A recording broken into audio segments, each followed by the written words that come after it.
is the Seahawkers podcast. I'm Brandon Schultz of the Military Seahawkers, and joining me to talk about Combine Day 1 is Rob Staton of SeahawksDraftBlog.com. Rob, how you doing? Great, Brandon. Really pleased we're doing this podcast every day during the Combine and just sort of reviewing what we've seen. And today was a very interesting day, a good start to the Combine for 2019. Yeah, this is going to be fun to do it day by day over the weekend. And before we get into the offensive linemen, the running backs, let's talk about the big news item that came out of these first couple days of the Combine, because a lot of people meet early on in the week. The reporters, especially, they get to meet with John Schneider. They get to meet with Pete Carroll. And one of the most interesting things I thought that came out of the news this week was the ownership structure for the Seahawks. Jody Allen taking the chair for the Paul Allen Foundation that's kind of in control of the team. And essentially the biggest news was the Seahawks aren't for sale, and they've decided on how things are going to go moving forward from here. Yeah, which I think is a good thing, because the last thing you want is that question mark about what's going to happen with the team. And it may not be a question mark right now because we're all focusing on the Combine, and then it'll be free agency, and then it'll be the draft. But what you're going to talk about in June and July, when all of that's gone, you're probably going to start thinking about what's happening with the ownership. So to have some clarity there on exactly what's going on, for the fans not to be left wondering who's going to be owning this team in the next couple of years, because the Seahawks had a really good thing with Paul Allen, but there are a lot of bad NFL owners, and the last thing you want is somebody coming in who has got very different ideas to Paul and changing things for the worse. I think it's good that Jody Allen's going to try and keep that things ticking along. She was very decisive in giving Pete Carroll his contract extension at the end of the season, which was a move that I think was really good and just eliminate any doubt there. So just carry on. I think it's a good thing. I think the Seahawks have got a good coach, a good GM, and an ownership structure that has been working. So no need to change anything. Yes, this feels like a lot less worrisome of an option compared to if a new owner comes in who you don't know if he's going to be, a Jerry Jones type owner, a Daniel Snyder type owner. And now it feels like, there's some stability. That's it. That's the word that's really the key here, stability. And just enabling this team to focus on winning championships with the right people running the football side of things. And I'm convinced that Paul Allen will have before his death, will have put the right people in charge of his foundation and everything that is just looking after all of his business interests. And I'm sure that this team will have that stability. And this is a good start to the new to the 2019 season, really, to hear that news this week. Indeed. Well, I did mention the John Schneider, Pete Carroll press conferences. In terms of draft news, we didn't get a whole lot of direction as to where they might be focusing their search for 2019 leading up to the draft. But we did get confirmation from both of them that Frank Clark is not going anywhere. Yet they have until Tuesday this coming week to put the franchise tag on him. John Schneider, a little bit coy, saying that they haven't used the franchise tag since Olinda in 2010, but they're running out of time there. The key thing was that he wasn't going anywhere. Earl Thomas, on the other hand, it sounds like he's not coming back. Yeah, Earl Thomas is going to move on, whether that's to Dallas, whether that's to San Francisco, or any other horrible team that you're not going to want to watch Earl Thomas line up for next year. But that seems like the way it's going to go. With Frank, I think that Brandon Graham signing his deal is evidence that teams meet with agents and find information out of the Combine. It's not just about the draft, and it enables deals to get done. So who knows? Maybe some positive talks this weekend could lead to an extension for Frank Clark, which means they don't have to use the franchise tag. And that could be important, not necessarily for this year, but for next year, because Russell Wilson's going to be a free agent next year. Bobby Wagner's going to be a free agent. Darren Reed's going to be a free agent. And you want to have as many of those, plus Frank Clark, signed for the 2020 season so that you're not risking losing any in free agency. If they get to this point next year and none of these players are signed up, they can only use one franchise tag, they're going to lose some serious star quality there. So the more players they can get signed up, including Frank Clark, for the long term, the better, and hopefully a deal will get done. But if not, we all know what's going to happen. And this week, the franchise tag will be placed on Frank Clark. Well, Friday was the first day of workouts, players on the field, and it started off today with the offensive line. And in that first group that we got to see run, it was cool seeing our offensive line coach, Mike Solari, out there running some of the drills. Rob, should we start with the trench explosion formula? I know you just posted the results up on SeahawksDraftBlog.com. Maybe let's talk about the overall, your overall opinion on this year's 2019 offensive line class, just based on their workouts. Well, the headline is it's a more explosive offensive line class than in previous years. We've only been doing this formula for, this was the fourth draft now, so really we only have reference to the three previous drafts, but there was an improvement there. We saw more players performing well in the broad, the vertical, and the bench press. There were some very impressive numbers.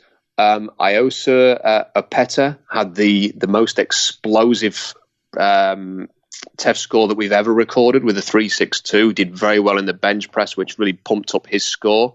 But then you see some of the other big names all recorded explosive testing. Chris Lindstrom had a great combine. Garrett Bradbury's expected to go in the first round, had a great combine. Andre Dillard had a superb combine. And then you've got guys like Caleb McGarry at Washington, Eric McCoy, Elton Jenkins. A lot of the names that people thought were going to go early all tested well in TEF. Overall, there were 8 players who scored what would be sort of the 3.00, which is what we say is an explosive score. 8 players scored that or higher. There was one player, Michael Jordan, who scored a 2.99. You're never going to get any closer to a 3.00. So if you want to include him in it as well, feel free. A number of the bigger names didn't even work out. So you've got players like Jawan Taylor and Ben Powers who didn't perform. There was a couple of guys, Josh Nyman and Connor McGovern, who for some reason neither did the vertical jump, but both did very well in the broad and the bench. If they'd done a vertical, we would have added their names to the list as well. Yodnik Kajus was expected to test well, didn't do anything except the drills, and Chuma Adoga and Bobby Evans and people like that, Martez Ivy, didn't do any of the explosive testing drills. So, yeah, there was 8 guys who tested very highly in TEF. Could have been as many as 3 or 4 more. And that is a major difference compared to the 7 that we had last year, the 3 in 2017 and the 6 in 2016. I'm not sure whether we can, it's probably a bit too early to say that this is evidence that college football and the league is maybe changing and that we are starting to see more explosive offensive linemen coming into the league after a huge drought for many years, which created this discrepancy between defensive and offensive linemen. But it's a positive sign. This was a much more explosive group of offensive line testers today. Well, one guy I know who was pretty excited about Eric McCoy and how he performed, being an offensive lineman out of Texas A&M, Jermaine Ifedi, hyping up his own guy on Twitter. Eric McCoy had a great workout. He didn't do so well in the agility testing, but in terms of the drills, looked very athletic. He had an explosive day in terms of the broad jump and the vertical, and he looked every bit a top 50, top 60 type of pick. I think that there's every chance that he's going to be off the board by the end of round 2. And I think there's the great thing about this class overall with the offensive linemen is I think people like Andre Dillard have secured their place in the top 15, and perhaps we'll talk a little bit more about him in a second. But your Jenkinses, your Lindstroms, McGarry's, Bradbury's are all going to go very early. Then you've got your players like Cody Ford. Didn't have the greatest day in terms of the workout. You still expect them to go early. Greg Little had a really peculiar workout. Did very well in the broad jump, not so well in the vertical. Not sure what happened there. Didn't do particularly well in the drills. You'd still expect him to go relatively early. And there's a few other names as well that are going to go in kind of like that top 50 range.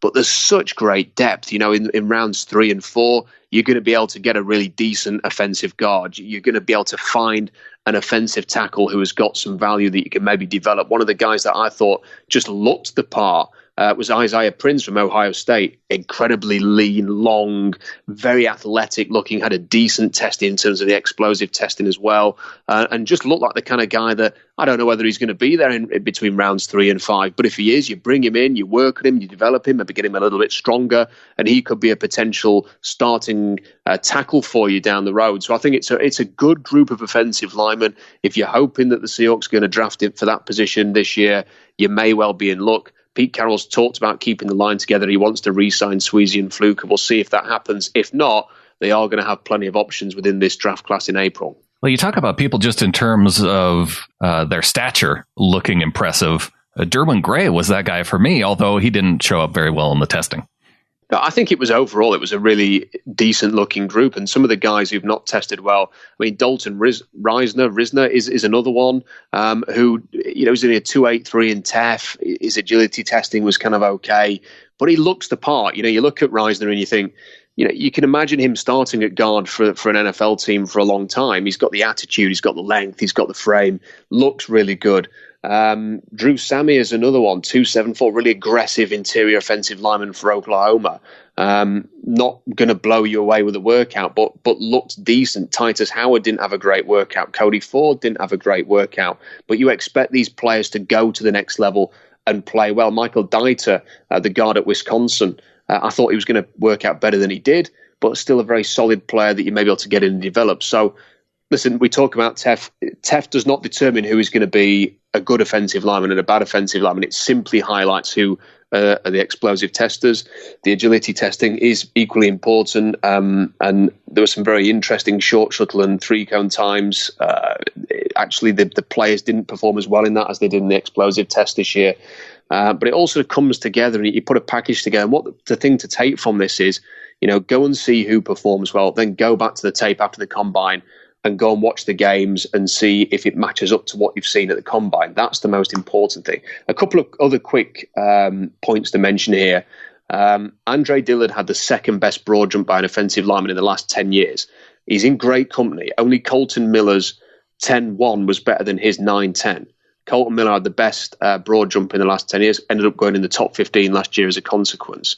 Dillard matched Lane Johnson's score in the broad, and he beat out Taylor Lewan and Eric Fisher, who was a former number 1 overall pick. So when you put him with all those players, and teams are going to, if you need an offensive tackle, if you're the Buffalo Bills and you're saying we need to protect Josh Allen, we need a left tackle, Andre Dillard is the guy from this class that you're going to go out and draft. So I think it's very likely that the Washington State offensive lineman is going to go in the top 15 now. And Joshua Miles' 36-inch vertical was the best attempt by anybody in the last decade. He beat out Donald Stevenson's 35.5, but he also beat out Terran Armstead, Trent Williams, and Lane Johnson, who were just behind him.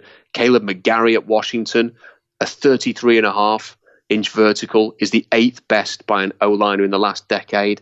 And McGarry is somebody who at Washington, it was always Trey Adams who got the attention, was seen as the more athletic, natural left tackle. And McGarry was kind of like a forgotten man in terms of draft stock. And then at the Senior Bowl, he was fantastic. And he's had a great workout today. He's shown to be explosive, hasn't got the length that teams will like. He's got a sub 33-inch arm length.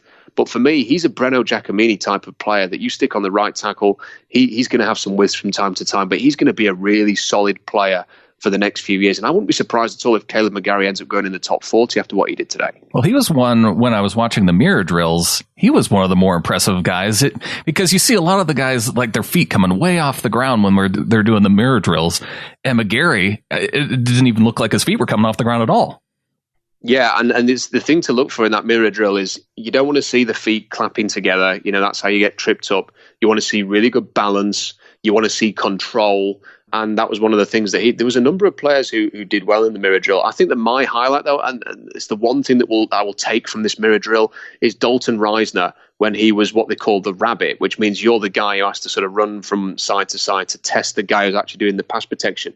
It's almost as if someone bet Dalton Reisner $100 if he could go out there and run it like it was the last time he was ever going to run anything in his life, because he was sprinting from side to side, changing direction. It was the most aggressive rabbit performance in the mirror drill that I think I've ever seen. And I think that, you could see the coaches were kind of laughing and smiling, and one or two were making notes in the background.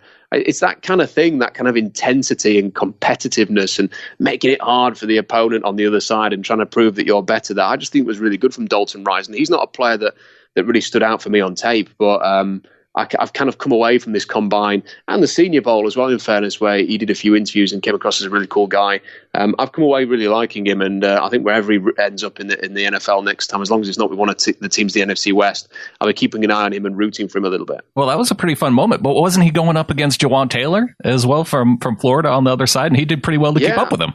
Yeah, I think he was going up against Taylor, but I kind of wonder if Reisner knew that and thought, so you're the guy who everybody thinks is going to be the first one taken, that you're the guy who's going to be the top 10 pick. I'm going to test you a little bit here, and I'm going to run back and forward, and you're going to have to work for this. But I've never seen anybody do that before. Usually guys kind of just slouch through the rabbit drill, they don't make it. I'm not sure whether Jawan Taylor maybe caught up with him after it was like, what were you doing there, man? Give me a break here, we're all trying to do the same thing. We're all trying to impress, but I kind of like that competitive edge from Reisner, and it was pretty fun seeing that today. Well, you hear from the coaches too that you're being evaluated on everything you do. So whether you're the rabbit or whether you're the guy doing the drill, you're being evaluated. Certainly so, but it was also quite athletic from Reisner as well, and I think that's one of the disappointing things about today is that the 3-cone and the short shuttle times, the agility, that athletic testing wasn't quite as good. When you look at the 3-cone times, last year Brian O'Neill was ranked first. He ran a 7.14 3-cone. The fastest time we had this year was Garrett Bradbury at a 7.41, so like 0.3 of a second slower than the top score last year. So not a great performance in terms of agility testing, and teams do pay attention to that. In terms of the short shuttles, a little better. Andre Dillard was a 4.40. If defensive lineman, anything in sort of the 4.5s is considered exceptional. So for Dillard to run a 4.40 at 350 pounds is incredible. It's why he's going to go in the top 15. It was the 6th best short shuttle by an offensive lineman in the last decade. It matched James Daniels' top time from a year ago. That was incredibly impressive. But apart from that, not a great deal to get excited about. Reisner did well in the short shuttle, 4.52, but he had a bit of practice, as we talked about. Bradbury, 4.53, Lindstrom, 4.54, Caleb McGarry, 4.58. These are all good times. But there is one name that sticks out to me, Brandon, that I kind of feel like we have to talk about here. And the NFL Network was drooling over Jonah Williams throughout the whole session. They kept telling Joe Thomas to go over and interview him. Mike Solari kept calling him out to sort of do to be the example, test. Right? Yeah, show us how to do the drill then. Just get Jonah out here so he can show us how to do the drill. Everybody seems to rate Jonah Williams highly. You see him in the top 10 in a number of mocks. If you don't see him in the top 10, you see him in the first round. And then you look at what he did today. He only ran a 4.79 short shuttle, which was not great, nowhere near the top 15 times. And he ran an 8.01 second 3-cone.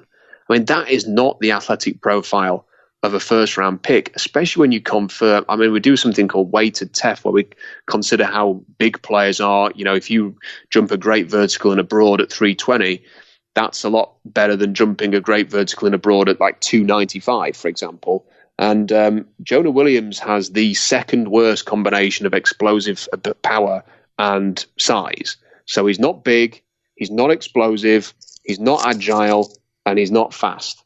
At what point do you say, I'm sorry, but how do you put this guy in the first round? If he was a fantastic technician and never got beat on tape, you could possibly say, well, that's why he's a first round pick. Throw on the game against Clemson in the national championship and watch Clellan Ferrell against him. He gets pushed back, he gets beat, he hasn't got long arms. I find it really hard. I would not feel confident taking Jonah Williams in the first round. I think he'd have to kick inside to center. He was speaking apparently at the combine this week saying he doesn't want to do that. He sees himself as a tackle. He resisted calls at Alabama to move him to center. I think he's a center. I think he's going to have to be a developmental center. And for me, I wouldn't take him in the first round. Well, and he even said himself, talking about moving inside, that he might be terrible moving inside. So he doesn't even have a lot of confidence in his own ability that he might be able to move inside. So it was curious that he was such a featured part of it. And maybe we see him falling similarly to Orlando Brown did last year, falling down to the third round and being taken there instead. Right, I just can't. I don't understand sometimes how certain players get promoted in the way that they do. I mean, at no point during last year did I was pretty consistent on the blog saying that I don't think Jonah Williams is anything like a top 10 pick. And for me, I did several mocks where I didn't even put him in the first round. And yet consistently people talked about that. He's been like the poster child for the day one of the combine. They've constantly on the TV referred to him and looked at him, and they kept bringing up his numbers compared to Joe Thomas and making those comparisons. They kept encouraging Joe Thomas, who was part of the broadcast, like I said, to comment on him or go and speak to him at the end. They had this slightly awkward handshake. It was almost as if they were saying Jonah Williams is Joe Thomas, but they couldn't be any different. I mean, in terms of their size, the only similarity they've got is they both had kind of short arms. But Joe Thomas was, the number 3 overall pick for a reason. And when you actually look at this, the guys who performed today, there was very little talk of Chris Lindstrom. Had a fantastic workout. There was very little talk of Garrett Bradbury, apart from a bit at the start, because Daniel Jeremiah has been one of his biggest promoters. But that went away quite quickly. And Andre Dillard's going to potentially be the first defensive tackle taken in this draft. He's got the length, he's got the size, he's got the agility, he's got the explosive traits. He's the complete package, really. And, I'm surprised that he wasn't getting as much attention and Jonah Williams was, because, as I mentioned there, in terms of his physical profile, he ain't a first-round pick. And I just wonder whether that is something that's going to change over time, whether we get to April and people are going to start talking about him in a more realistic sense. Is a team going to take him in the first round? Are they sold on him for whatever reason? I'm not sure. My personal view is, as I've said, not for me, and wouldn't be particularly interested in taking him in the top 40 or 50, really. Although, you could go back not too far to Cam Robinson, who, he didn't perform especially well in any of the drills, 26-inch vertical, 106-inch broad jump, a 7.83 cone drill. So he was one of those guys that came into the league and, was a full-time starter early on in his career. So there are guys that you can look at that say, yeah, they don't perform that well athletically, but they can still play the position. Yeah, I think the thing with Cam Robinson that's very different is that he was 6'6", had 35.5-inch arms, and was 322 pounds. So he got fantastic size, fantastic length. He was a prototype NFL left tackle, and he lasted as long as he did because he didn't quite have the athletic test. Well, he had nowhere near the athletic testing. Really ran a fairly okay 40, but his vertical, his broad, his 3-cone, his short shuttle weren't good. There were some character concerns there as well, which is another reason why he fell. But he looked like a left tackle, and at the very least for a team like Jacksonville who want to be physical up front and wanted to run the ball and sort of set the tone in that way, he was a good fit as either a left or right tackle for them.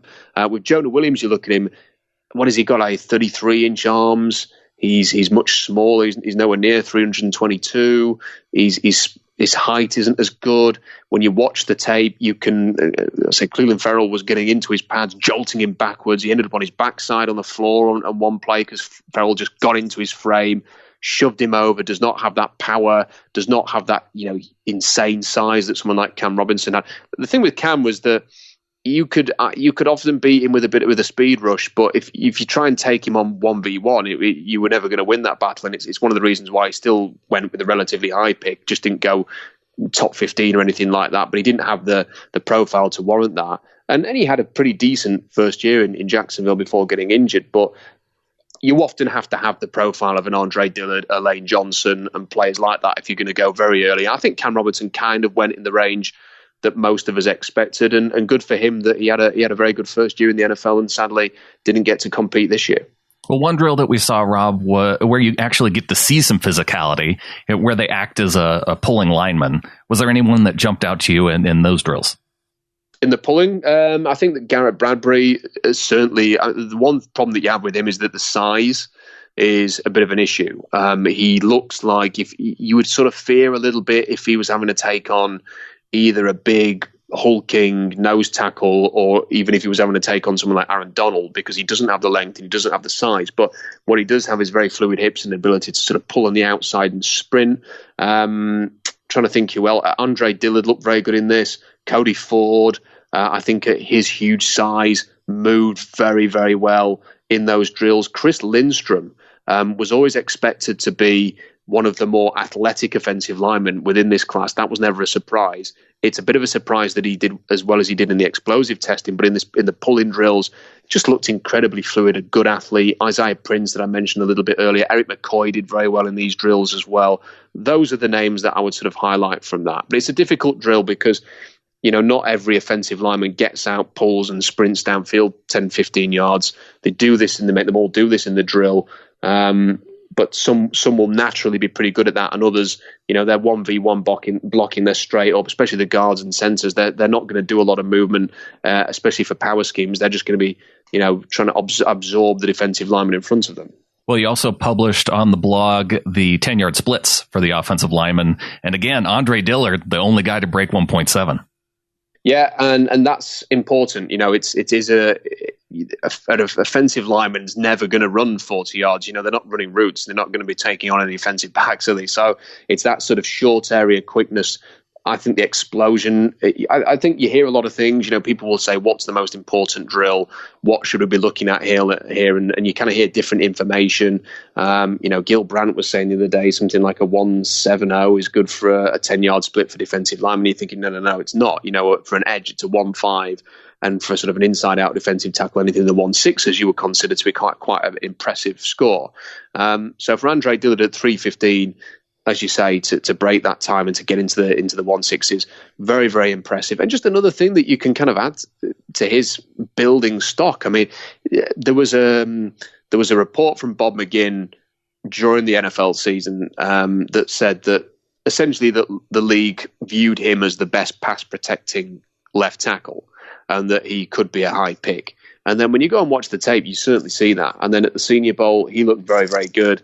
And to come to the combine here, and it's one thing to look like the best pass protecting tackle in a scheme like Washington State's that is wide open, that gets the ball out of the hands of the quarterback very quickly, is a very extreme spread. It's quite another to actually turn up to the combine and show that actually, yeah, do you know what, you've got traits that compare to the best of the best and the Lane Johnsons and people like that. So I think it's a real credit to Andre Dillard. I've said a couple of times already, I think that based on his workout today, he's probably going to go in the top 15.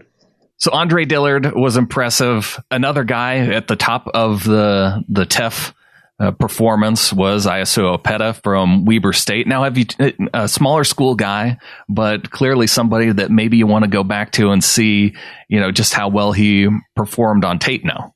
Yeah, that's exactly it. You're not going to sort of just take and Phil Haynes is another one. They were the sort of the best TEF testers. But you look at these two and you think, yeah, I don't know an awful lot about them. I need to go back and see what there is. I'm not sure how much Weber State tape there is on YouTube. I'm going to go and see if there's some, though, after this combine and just sort of get a good look at him and see if those explosive traits match up and how teams might think about using him at the next level. I have to say, during the drills, I thought he looked a little bit stiff. He wasn't one of the guys who really stood out during the workout, but he's tested very well. Now, the TEF test, it does account for the vertical, the broad, and the bench press. And players who do particularly well in the bench press, just like if you do excel in either of the other tests, can really promote their score. Opeta had, I think, 39 reps on the bench, which is an incredible number, and that's really promoted his score here. His sort of vertical and his broad are very good, but they're not sort of absolutely outstanding. We will see defensive linemen top both of those scores. So while he's recorded the best TEF score that we've had since we started doing this in the last 4 drafts, he's not a freak of nature or anything. He's not Christian. He's not the second coming of Christian Sokola here. So I need to go away and have a look at some of his tape. I will do the same for Phil Haynes, and I'll do the same for one or two others. So I've not really had a proper look at Michael Jordan. I think based on his workout today, I would like to do that. Isaiah Prince, again, I'm going to have a bit of a further look at him because I thought he stood out. Froholt, who's at Arkansas, was a player that Tony Pauline has been touting that has got a lot of admirers in the league. I'm going to go back and have a good look at him because he's another player that I've not really studied. And this is the good thing about the combine. You're not trying to figure out who exactly is going to go where and just sort of think like that. For some prospects, you can do that, like Andre Dillard, Chris Lindstrom. But for others, it's just about highlighting names that you go back, have a look at, and see if the workout matches the tape. Michael Jordan was definitely a guy whose name jumped out at me just based on his name. But, when we bring it back and talk about Seahawks, if the Seahawks are going to go for an offensive lineman in the first round, I think Cody Ford has to be that guy for me. Just based on some of his workouts. Now, I know he didn't have the best testing. He was pretty average when it comes to broad jump and some of his other testing drills. But just in terms of his some of the other drills that aren't timed or measured necessarily, he looked like he could be a player who could be versatile, whether he could play inside a guard, potentially outside a tackle, maybe even over on the left side at tackle. They were commenting on how Ford kind of had that agility to play both sides. He's an interesting guy for me.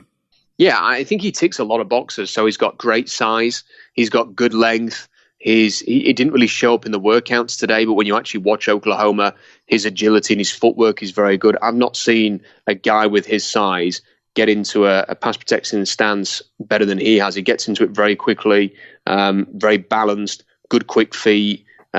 Almost impossible to beat with speed off the edge at times, plays the inside out very, very well, uses his size and his length to his advantage. And that's why he's been touted as a potential first round pick. I think that you would have ideally seen a better workout today than he showed. But there's a couple of things to consider with the Seahawks. You've got a huge, enormous right guard who Pete Carroll this week was saying was basically the personality of the team. That had he said that he had a major impact in pass protection for Russell Wilson. And I think his character and his charisma and his energy and his love of the game was as important as anything he did on the field. Now, replacing that, and if we're talking about drafting Cody Ford, I think it probably would be with that in mind, is going to be very, very difficult. And I'm not sure that they'll want to go down that road. I personally think they will re-sign DJ Fluker. They've got Jordan Simmons as well, who can be the backup there. And I think that's how they will go. At left guard, do they want size there? Well, they tried Ethan Posick, and then they had J.R. Sweezy play on the left side. They moved J.R. to that position because they wanted to try him there. Little smaller, more explosive, nasty run blocker. So I think that if they're going to move on from J.R. Sweezy, then they'll probably look for another player like that. And when I'm looking at this group, it's hard to sort of work out who that could be. Whether Chris Lindstrom is that type. Probably is, actually. A bit smaller, but has got the length, has got the explosive power, has got the agility. That's the kind of player that I would be. I think that they'll re-sign Fluker. I think Sweezy may be a little bit more of a question mark. I think he'll still be back. But I think if they're going to go for an offensive lineman early to plug in there, it'd probably be someone like Lindstrom. I think if we were a year on and Jermaine Ifedi was a free agent and was expected to leave, and if George Fant wasn't going to take over from him, I'd be talking up Caleb McGarry a lot, because although he's got the shorter arms and maybe shorter than they would hope for, I think his attitude, his personality, his great ability to run block and set the tone as a right tackle would be massively appealing.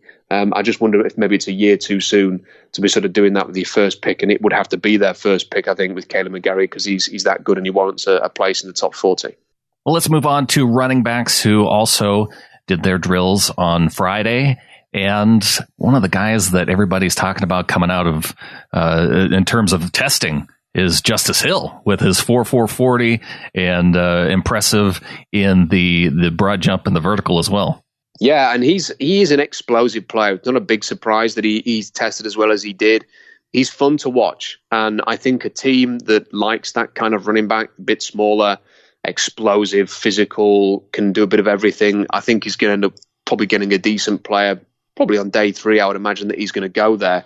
From the Seahawks point of view, I don't think that he's not sort of fit. Doesn't fit into what they really go for at the position. They love explosive traits. They'll like that about him, but they also like a certain size, and it's kind of like that 5'10" to 6 foot, 215 to 225 type of size to go with the explosive traits. So I'm not sure he's going to be an option for the Seahawks, but he's been a fun player to watch at Oklahoma State. Has been whenever they were playing, you watch him, you'd always sort of keep an eye on him. He's been destined to be someone that has been highlighted in the draft for a few years. Don't think he had the best season last year, and maybe sort of his stock has dipped as a consequence, but good player and a really impressive session today. So who were those running backs that really fit into that Seahawks profile that came out of today? Only 4 names to talk about. Damian Harris at Alabama, not a surprise there. Had a 5'10", 216 pounds, 37-inch vertical, 10-1 broad jump. Great pass protector. Do it all kind of running back.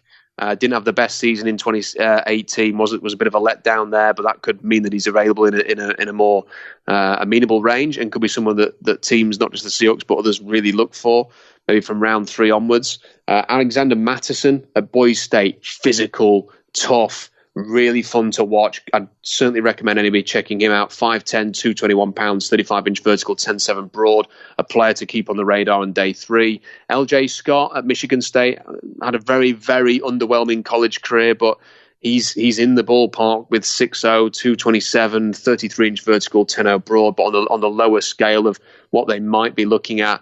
And then you've got Alex Barnes, 6 foot, 226 pounds, 38.5-inch vertical, 10-6 broad. Not a player that I've studied. Will definitely be a player that I study after this combine, though. Really stood out, and as one of only 4 names that look like a Seahawks running back, somebody that we have to go and check out, I think, after this combine. But only 4 names. It's down. Last year there were 8 names.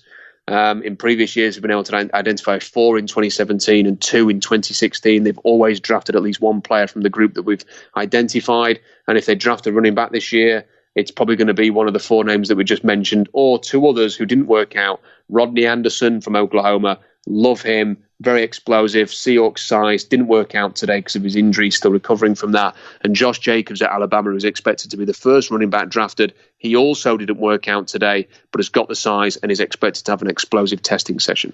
There's one guy that came up 6 inches short in both of those measurements that you like to look at, and a guy that I thought might make that list was Raekwon Armstead out of Temple. Yeah, real shame that, because he had a good start and ran, I think, a 4.46 40. Looked really good. He's got the size. But he's not quite as explosive. Now, the thing with Raekwon is that he's had injury issues, and if he was available as a free agent, for example, as an undrafted free agent, or is even a 7th-round pick, I think you have to have a look at him, because there's a lot of things to like about him on tape. Love his running style. And, just because we've picked up on a trend that the Seahawks like these certain types of players, it doesn't mean that they're ever going to deviate from that. They have done that in the past. Kenny Lawler, for example, was a player who didn't match any of their speed preferences or size preferences at wide receiver, and yet they took him in the 7th round because he was a good football player. So if Raekwon Armstead's around there, round 6, round 7, and they think, yeah, do you know what, the value's good there, we'll bring him in, I think that'd be a great pick. It's just whether or not he's going to be available in that range. But I loved watching him at Temple. He's Temple tough. He had a great Senior Bowl, and it was just a shame that he wasn't quite as explosive as maybe we hoped he would have been, but he got the size and he certainly got speed. Yeah, I was definitely looking for guys under the radar type guys that they could go for in round 6, round 7. I don't think they'll be taking anybody necessarily early on in the draft, considering they do have Penny and Carson. But I guess one of those guys that would be intriguing if he's still around in round 3 would another guy that seemed to be performing well today, and a lot of people are talking about, was Miles Sanders out of Penn State. Yeah, he had a good session. I think it was like a 4.50, very quick. I think that he was impressive. I think that I'm trying to dig out his size here to sort of have a look and see how he fits into things. But he was sharp. He was good. I think the guy that really impressed today was Jordan Scarlett. I thought that he looked like an incredible athlete. He's not quite as big as the Seahawks would like at 208 and 5'10 and a bit. Ran a 4.47, which is really good. And it just looked really well put together. He's not a player that I've studied. Daniel Jeremiah and Morris Jones-Drew were saying he's really tough and really physical, will smack you in the face. And I think that he's somebody that I will go and have a look at anyway, just because, again, if we're talking later round, they might sort of bring him in as an undrafted guy or as a later round pick. And I think the other player that I really want to highlight here is Alec Ingold, who apparently they've met with, who is a classic old school fullback, which is something the Seahawks need. They're a team that likes to feature the fullback. They haven't had a fullback who they can really reliably trust for quite some time. And I think they'd be very open. I mean, they have drafted a fullback in the past in day 3. I think they'd be very interested in bringing in a fullback this year. Now, the thing about Alec Ingold is that he's got some special teams value, so he wouldn't just be a pure fullback who's going to play limited number of snaps, taking up a spot on the roster. He could be a special teams guy. He's 6 foot, 242 pounds, delivered an enormous crackback block in the Senior Bowl, which had John Gruden actually coming onto the field to give him a high five. He found it that enjoyable. He's just tough and physical. He's not a great athlete in terms of speed with a 4.9 40. But he actually had a 34-inch vertical, which is explosive, and he's exactly the type of player that you could imagine the Seahawks going for to add that much-needed fullback, to add another dimension to their running attack. And maybe he's somebody that they could draft possibly around 5, 6, 7 on day 3 to fill that need. Well, I'm wondering where Sanders came up a little short then, because he is 5'11", 211 pounds, so is that a little bit short of their requirements? But he had a 36-inch vertical and 124 inches on the broad jump. Yeah, I'm just digging this out. I'm not sure. I will go back and have another check on this. But he's, in terms of the size, he's maybe just a little light, 211. Yeah. But then if he has a pro day, gets up a little bit more, closer to that sort of 215 mark, 220, then perhaps. But I'll go and have another look at that one, because the vertical certainly matches up. Broad jump, I'm not sure what 124 translates to. I can maybe just have a quick look here. I think that's about 10 feet. 10 feet 4 inches? Yes, that wouldn't be too bad. So maybe he's a name as well to just sort of keep on the back of your mind. I'll go and and firm up all the numbers and maybe add him to the list as a maybe. Rob, while we're talking about guys and their weight, were you interested at all to see where Oklahoma quarterback Kyler Murray came in? Yeah, Kyler Murray, I think he weighed kind of what people, I'd say surprised, but it's kind of what I expected. I mean, he was listed at about 5'10". He is 5'10". I've heard all this stuff about, well, Russell Wilson was a lot more well-built than Kyler Murray. He was a lot slighter in the frame. But I know, look, he isn't Russell Wilson. Russell Wilson is a sturdy guy. But to look at Kyler Murray, and if you look at his frame, he's certainly not a dinky little guy, with no muscle. I mean, he was a thick-set guy. And actually, he weighs a similar weight to Russell. When he did the measurements. Came in just a few pounds more than Russell did during his combine. Yeah, and I think Russell had the potential to carry more weight and has added a little bit more weight since then as a pro, and it's helped him. I don't know whether Kyler Murray's actually got that ability to do that, but I don't think it matters because I think he's probably a 4.3 runner. I think he'll probably end up playing at 195. I've got no issue with his size. His hand size was fine. It was very interesting that they had Sean Payton. 9.5 was his hand size, is what he came in as. Yeah, and Sean Payton was in the booth and the NFL Network today and was pretty candid about how much he liked him and was almost like gushing in his praise. Now, the Saints aren't going to be able to get up and draft him, and that's probably why Payton felt that comfortable saying that, because they don't have a first round pick. They're going to pick at the end of round 2 as their first selection. But I think the league will love this guy. There's been a few reports today suggesting that the league feels that he will go number 1 overall. I wrote a piece probably like about 2 or 3 months ago now, saying the Cardinals should seriously consider taking Kyler Murray with the first pick, just because I think he's a much better player than Josh Rosen. I think that he has got that Patrick Mahomes talent. And that's not just saying that because Mahomes is new and he's fresh and he just won the MVP in his first year as a starter. There's legitimate comparisons between the two. They have a very similar playing style, except that Kyler Murray is a 4.3 runner and Patrick Mahomes is a bit more of an orthodox-looking guy in terms of his height and his weight. But I think Kyler Murray is the best player in the draft. And I would not be surprised at all if the Cardinals view it that way and think, hey, look, we've got the first pick. We haven't had the first pick in a number of years. It's like 30 years or something.